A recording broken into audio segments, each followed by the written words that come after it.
You are listening to Hello Talent. Hello, talent. This is Frank. And I'm Mac. Hello, I'm Fusawa. Hello, talent. I'm Jamie. I'm Sarah. Hello, talent. I'm Nora. I'm Akane. You are listening to Hello Talent. Hello, talent. Hello, talent. Enjoy. You're listening to Hello, talent. Hello, everyone, and welcome to Hello Talent at the College of Management, National Chung Hsing University. I'm today's host, Jamie. And I'm a student from the Department of Business Administration. In international trade course, I sparked a deep interest in Sustainable Development Goals or SDGs. And this issue impacts our global business and society. In a world where SDGs increasingly guide both public and private sectors, educational institutions must cultivate leaders who can champion these goals. I'm Sarah from Marketing Department at NCHU. During my sophomore year, I participated in a business competition focused on sustainability and the SDGs, which gave me an initial understanding of these goals and sparked my interest in learning more about sustainability-related leadership and skills. This interest in this topic led me to expect to know more about it. So today we'll discuss how universities can nurture future SDG leaders and what types of programs and courses business schools can design to embed these values, and why these global goals are particularly significant for students like us. By investing in sustainable leadership, we gain valuable knowledge and practical skills that empower us to create positive change in the world. Stay tuned as we explore these important topics. Yes, it did. As environmental awareness becomes increasingly important, more companies seek talent with SDG leadership capabilities. In addition to my own experience, I've also noticed that at NCHU's College of Business, more professors are integrating SDG-related topics into their course, encouraging us to adopt a sustainability mindset. These checks show that SDG-related leadership skills are essential for the future. Some young generation may confuse about why and how they can learn from the SDG issue. And even more, sometimes the student may have different arguments about whether they should be engaged or whether business should engage in SDG. It's great that we invite a guest today. I think he can give us many insights related on SDG issue. We are honored to have Dr. Ahmad Tootoonchi share his reaching experience at the University of Tennessee at Martin School of Management. Today, we are delighted to welcome Professor Tootoonchi to our podcast. Professor Tootoonchi's current role as Dean of the College of Business and Global Affairs at the University of Tennessee at Martin. He is here to share his vision about preparing future business leaders for a sustainable future. He has more than 15 years of experience in education and leadership, and as chair of Continuous Improvement Review Committee of AACSB competitions. A business school accommodated by AACSB means that the university has met highest quality standards for business programs globally. Today, he will bring a wealth of knowledge about developing sustainability-minded business leaders. This is such a special opportunity to connect with global thought leaders and learn from his rich experience in talent development and leadership. We are really excited to dive into this conversation. Yeah, we are honored to welcome Dr. Tootoonchi today to share insights on advancing sustainability and the sustainable development goals in higher education and business. With your extensive experience bridging academia and industry, we look forward to hearing your advice for students on how educational institutions and business can collaborate to build a more sustainable and equitable future. We are particularly interested in learning how young people can integrate SDG principles into their educational journey and professional development. So, before we begin, we would be grateful if you could share a brief introduction about yourself to help our audience get to know you better. Thank you. It is my honor to be here with you today, and I truly appreciate the opportunity that you're giving me to share my thoughts and my perspectives with you. As you said it, my name is Ahmad Tootoonchi. I am Dean of the College of Business and Global Affairs at the University of Tennessee at Martin. I have my doctorate degree in leadership and human behavior. My master's degree is in management and organizational development, and my undergraduate degree is in business administration.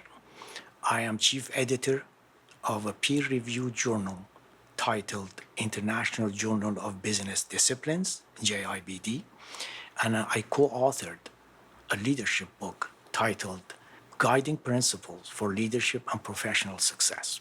I'm honored to be here, and I'm ready to answer your question to the best of my ability, so please ask. Thank you for your introduction, and let's move on to the first question. As the business school dean, you have a unique perspective, and I'd love to hear your thoughts on bridging the gap between academia and our local communities. How do business schools play a bigger role in driving local sustainability initiatives? And how might this community engagement help students realize and have more insights from sustainability? Okay.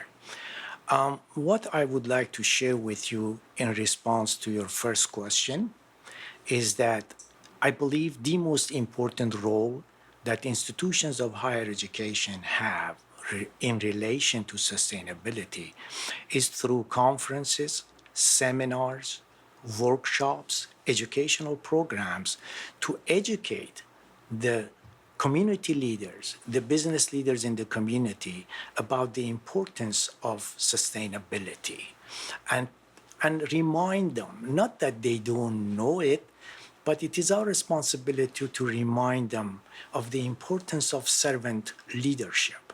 Because based on the concept of servant leadership, all organizations in society, regardless of the type, it could be government institutions, educational institutions, not-for-profit organizations, for-profit organizations, all organizations benefit from the society.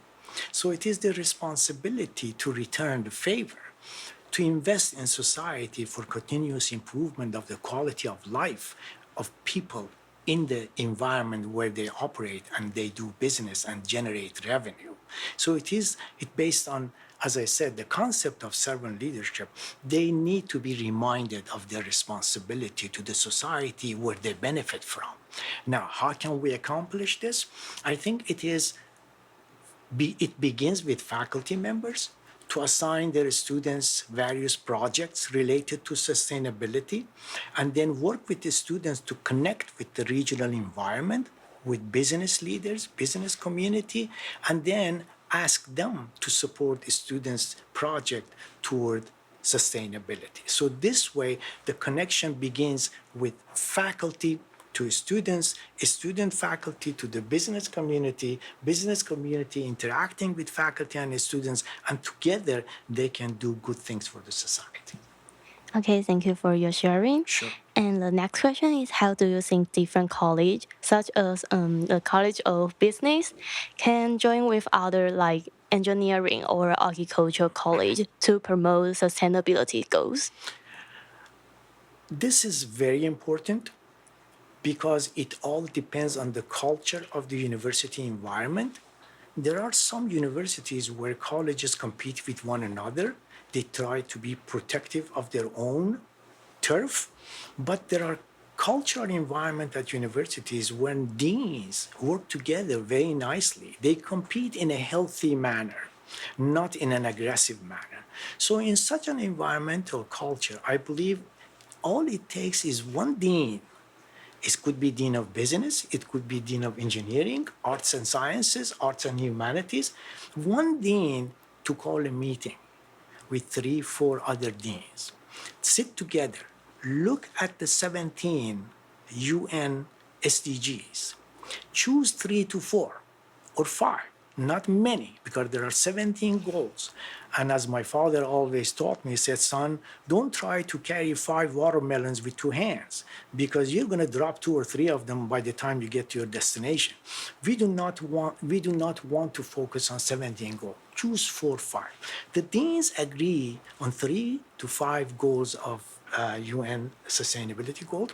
Then each dean goes back to his or her college, asks faculty for volunteers, choose 3 to 5 volunteers to join the dean.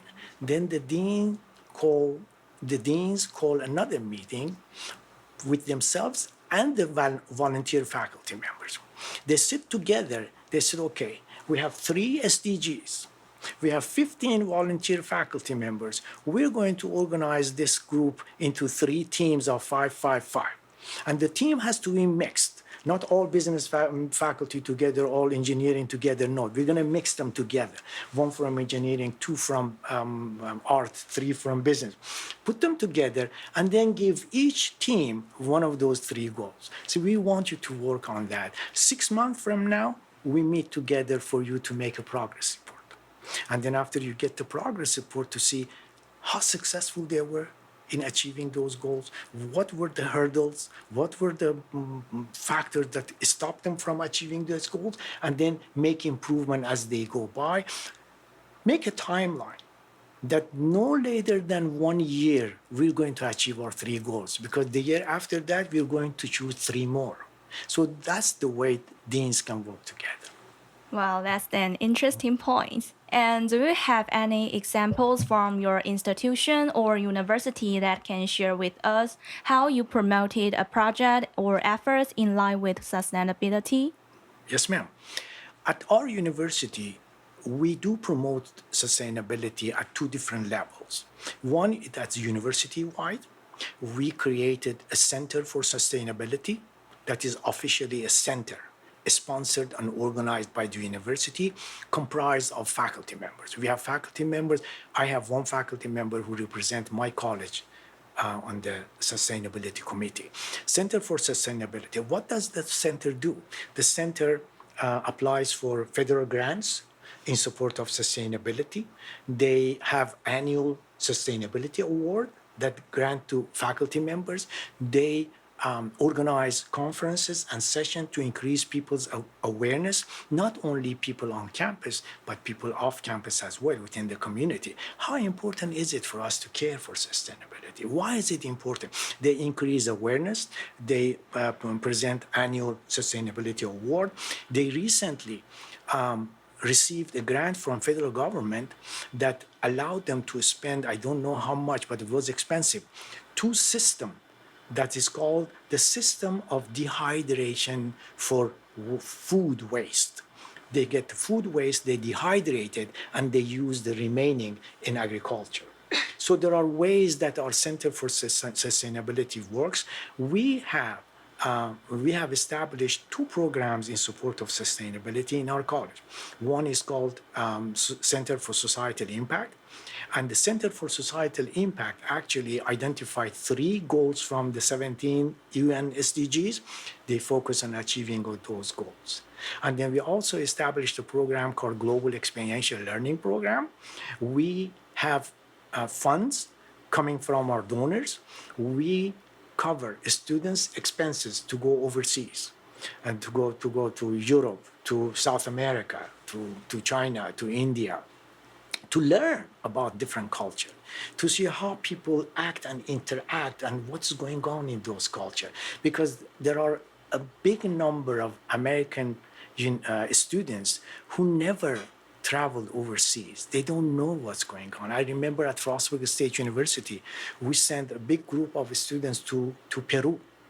And then when they traveled to Peru, they came back, students literally had tears in their eyes when they were talking about their experience in villages that people didn't have clean water to drink.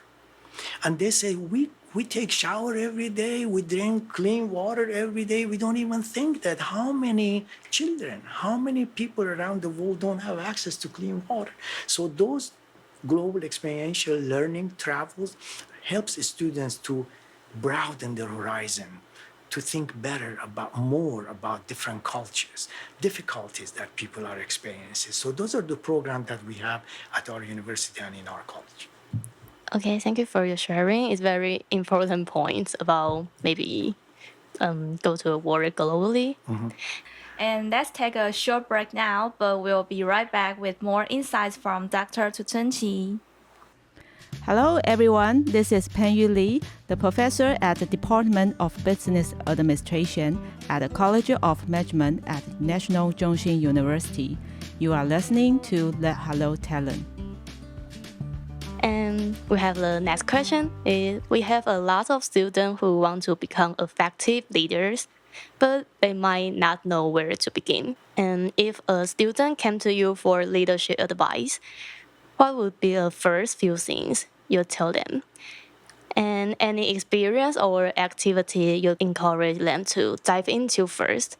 I will share advice with my students or any students anywhere. I consider all students my students. Students at your university are my students. Students at my university are my students. I see all students as my students. My advice to them would be what I follow. Key number one, education. Keep educating yourself. And one of the best ways to educate yourself, if you want to be an effective, good, authentic leader, is read. John Wooden, the legendary coach of UCLA, University of California, Los Angeles basketball team, before he died, he wrote a book. He said in his book, he said many things that I loved in his book. One of the lessons I learned from his book was that 5 years from now, you're going to be the same person as you are today, except for two things: the books you read and people you meet. So one of the best way to begin developing yourself as a leader is to try to meet good people, try to meet good leaders, to learn from them, and then read. Read about successful leaders, like Akio Morita, the founder of Sony Corporation, Kinosuke Matsushita, the founder of Matsushita Electric System, Ray Kroc, the founder of McDonald's, Dave Smith, the founder of Wendy's, Bill Gates, Stephen Jobs, and Fred Smith, the founder of Federal Express. Read about those leaders and learn from them. Not all of those leaders have always done the right thing. Some of them took wrong steps, but that's okay, because ultimately they contributed to society. Learn from the good things and the wrong things and the right things and the bad things from those experiences. That's how you develop yourself as a leader. And also, two more things. One is that my advice to my students, to our students, would be never forget who helped you to succeed. Always go back and say, thank you. Without your help, mom, without your help, dad, without your help, teacher, faculty, I wouldn't be who I am today. So thank you very much. Don't forget people who contributed to your success as a leader.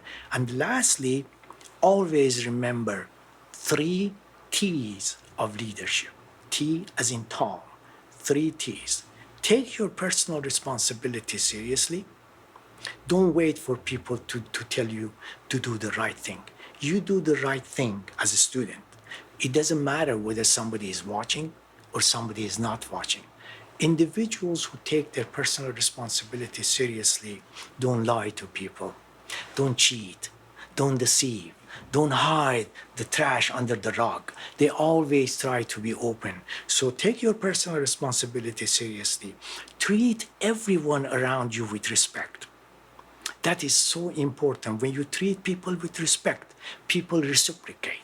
People show respect back. And in a respectful relationship, productivity is higher. Peace is better. So those are take your personal responsibility seriously. Treat people with respect, and always remember, teamwork takes you to the top. Individually, we can be successful here and there. Little bit here, little bit there, little bit there. But when we work as a team, we can accomplish extraordinary goals. Thank you for your valuable insights. My pleasure.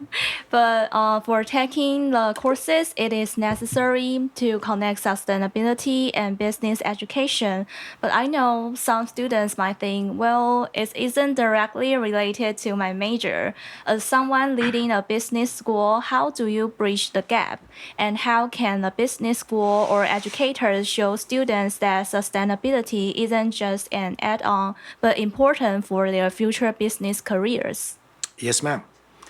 My response as an older brother, as a coach, as a mentor, as a teacher would be that regardless of our majors, we certainly have one thing in common. We're all human beings. It doesn't matter if my major is chemistry or physics or sociology or psychology or business or accounting. It doesn't matter. You and I are human beings. And based on a philosophy in Persian literature, all human beings on earth, we compare them to the different organs of a person's body. So each human being on earth is like an organ of somebody's body. If I have a broken finger, it is not just this broken finger that is painful. My whole body feels the pain. I cannot leave my broken finger outside the door and go to my bedroom and sleep because it goes with me. It is part of me. We as human beings are part of one global earth. And we are all like organs of one person's body. If somebody feels the pain, as a human being, I will feel the pain too. It doesn't matter what my major is. If there is hunger, shortages of food, shortage of clean water, injustice, unfairness, lack of education, anywhere in the world, it will affect all of us. And COVID is one pure example. When it happened, everybody in the world was panicking. It happened in one part of the world, and it started spreading all over. So we're human beings, no matter what my field of study could be, your field of study could be. Let's look at us as human beings belonging to one global earth, and we are responsible citizens of that global earth. Okay, thank you for your sharing. And the next question is, how do you deal with the thought when students think that promoting sustainability is just about maybe attracting funding or enhancing brand image rather than making a real impact? Okay, that's a very interesting question because I heard that question from some students that, hey, businesses show responsibility because they want to make money, because they want to enhance their image. That's okay. Social responsibility today is more important to businesses than ever before. Why? Because new generations are more aware of sustainability of the world, of the global earth. Businesses are showing social responsibility. As one of the CEOs said, social responsibility is good business. And if they do it for the sake of making money, they're there to make money anyway.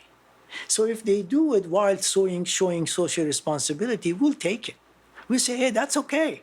You're making money anyway, but do a little bit more for the society. So regardless of the original intention, could be increasing the revenue of the company. If they take some responsibility towards society, we appreciate that, we acknowledge that, we accept that. For instance, United Airlines is spending billions of dollars on clean energy to contribute to cleaner air.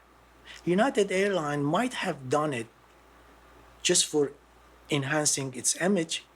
Okay, but it's okay with me. I say, hey, you're doing great thing. Even if it is for the purpose of enhancing your image, do it. Even if you're going to make a little bit more money, do it, because what you're doing is a good thing. So that's the way I see it. Yeah, it's not conflicts. And let's take a short break now, but we'll be right back with more insights from Dr. Tootoonchi. This is Ming Hong. I'm the chair of Graduate Institute of Health and Management at National Chung Hsing University. You are listening to Hello, Talent. Okay, we'll come back to the Hello Talent and let's move on to the next question. While formal education is important, there's so much learning that happens beyond the learning from the school. And from your experience, what are other ways students can gain experience or knowledge with sustainability outside of their regular coursework? Okay. My recommendation to students is what I do myself. I usually preach what I practice. I teach what I practice myself. If I cannot practice it, I won't teach it. My recommendation is for our students, for any human beings, to start reading. Read about birds, wild animals, rivers, lakes, oceans, mountains, forests, marine animals. Read about them and see how beautiful the global earth is because of all different creatures. When you read more, you learn more. And then you can also watch documentaries. Documentaries about sustainability, about global earth, about global climate change, about forests being destroyed uncontrollably. The more you read, the more interested you become. The more interested it has nothing to do with your major. You could be accounting major, marketing major, international business major, sociology major. When you read about global earth and everything that comes with it, you develop a high degree of interest. When you develop that interest, then you share it without even knowing. You start talking with your fellow students, with people in the environment, in the region, to increase awareness about the global environment. Then think about, how can I help? What can I do to take my own share of to show my own share of responsibility toward preservation of this beautiful environment? So that would be my recommendation, by reading, watching documentaries, and diving deep into the concept of climate change, global environment. Yes. Okay, thank you for your sharing. Of course. And the next question is from your experience. What big issue do you see future leaders facing? And I'd love to hear your thoughts on how they can prepare themselves to deal with this challenge. Okay. The challenges that leaders face today and they expect to face in the future, and how they're going to deal with it. That's the question, right? Okay.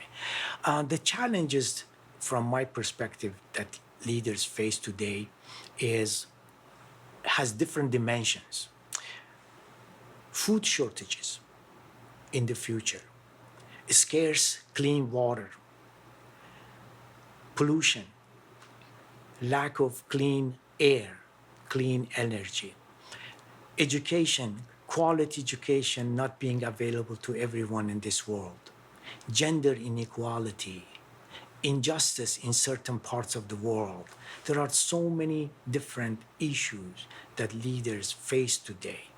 Today, 8.2 billion people live on Earth. They all need food, clean water, clean air, opportunity for education, equal opportunity to get job, have good source of income, make a good living for themselves and their families.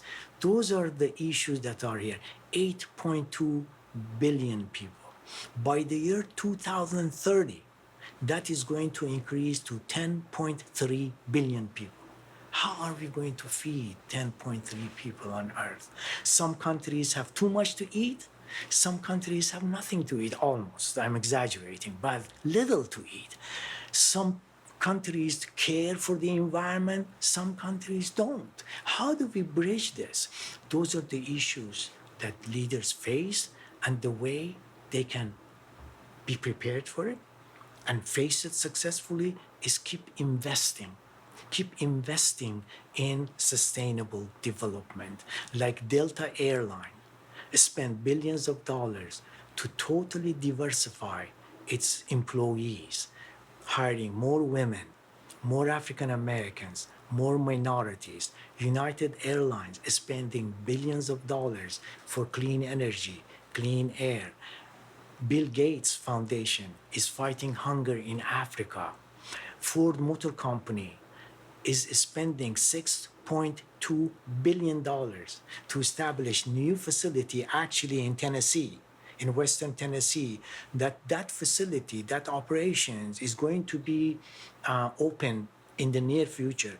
They're going to have entire Ford F-Series truck in electric format. Why? Clean energy, clean air. So companies are doing their share, they have to do more. Invest.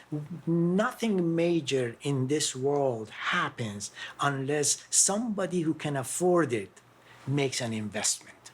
Big companies can afford it. Stephen Jobs' company, he's not there anymore, but Apple can afford it. Microsoft can afford it. Google can afford it. United Airlines, Delta Airlines, American Airlines, Google, TikTok, and all those companies who do have big pocket, they have big pocket, but it is time for them to show. Some of them are doing it, but more are supposed to show big heart. Big pocket without big heart is not good in this world. We need people with big pocket and also showing big heart, okay? Kindness to everybody. Okay. Thank you.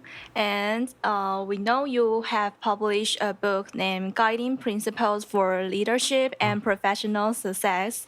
We discuss principles to guide and inspire leaders to lead their groups effectively. And from your perspective, how crucial is it to connect leadership development with sustainable development? And how can we make this connection more practical and actionable? Yes, ma'am. As I said it yesterday in my lecture, being a good human being in heart and in mind is prerequisite to authentic leadership. Any human being cannot become an authentic, truly good leader without having a good heart, being a good person, being a responsible citizen. So when a leader is a responsible citizen, the leader understands that I have responsibility toward the environment where I live in. I have responsibility to the environment where I do my business. So it is my job to organize conferences, to organize seminars, training, to increase people's awareness of the global climate change, the issues we're facing. At the same time, if I do can afford it, invest toward equality, toward cleaner air, toward cleaner water for drinking, toward justice, toward opportunities for education. So there is a very, very strong connection between good leadership, which comes from good citizenship, and what's happening in the environment and how responsible we are, and we need to show our responsibility. Okay, and the next question is, nowadays we live in a digital society, like everyone use smartphone every day and maybe surfing on internet, transforming how we approach sustainability. From your perspective, how can students and young leaders drive this technology tool to make a real impact on sustainability? Okay. Sarah, there was time that smartphone was an amazing phenomenon. It is not anymore. Yeah, I do. Okay? There was time that for me, at my age, a smartphone, wow, that was amazing. That is awesome. Not anymore. What is awesome now is AI. AI is taking over the world of technology and all aspects of human beings. Today, we don't have enough knowledge of how strongly AI has penetrated our lives in medicine, in health, in agriculture, in engineering design, in arts design. Everything is about AI now, and it is going to be even bigger and bigger. My recommendation is for our new generation of men and women, use AI, consider the ethical aspect, because AI can be used in a very unethical way. It is a tool. It could be used in an unethical. Consider your ethical obligation to the society, but utilize AI to make the world a better place for the new generation. We can use AI to produce more products, more agricultural products for better food. We can create cleaner energy for cleaner air. We can create more educational opportunity. We can help create a stronger infrastructure for countries like in Africa and some in the Middle East, some in South America. They don't have those infrastructure. AI is the tool of today and tomorrow. And we have the last question. If we dive into a real challenge, we are hearing from a lot of companies that, well, they want to be more sustainable. They're worried about the costs involved and having to pass those on to their customers. From your experience, how can leaders navigate this tricky balance between sustainability and staying competitive? Maybe a lot the higher cost. Any partial insight you could share about making the green transition more manageable of business? Yes, ma'am. First of all, the business organizations today know better than ever before that the new generation of men and women are willing to take the extra step in support of sustainability. They're willing to pay a few dollars more for sustainability. There are millions of people who do not mind to pay a couple of dollars extra for something as simple as this one, if they know it is contributing to a better society. So my answer to businesses is that through conferences, seminars, workshops, educational programs, we teach them that do not worry about a little extra cost that you have to pass on to your customers, because your customers are willing to pay that little cost because they know global Earth is far more important than a few dollars more to pay for something.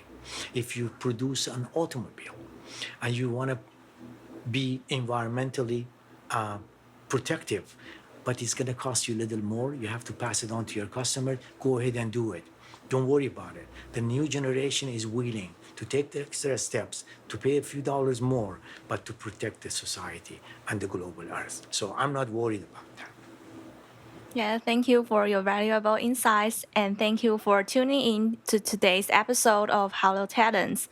We've had an inspiring conversation with Dr. Tootoonchi about how universities and business schools can play an important role in cultivating leaders committed to sustainability and the SDGs. As we've learned, sustainable leadership is about much more than business success. It's about creating lasting, positive change for communities and the environments.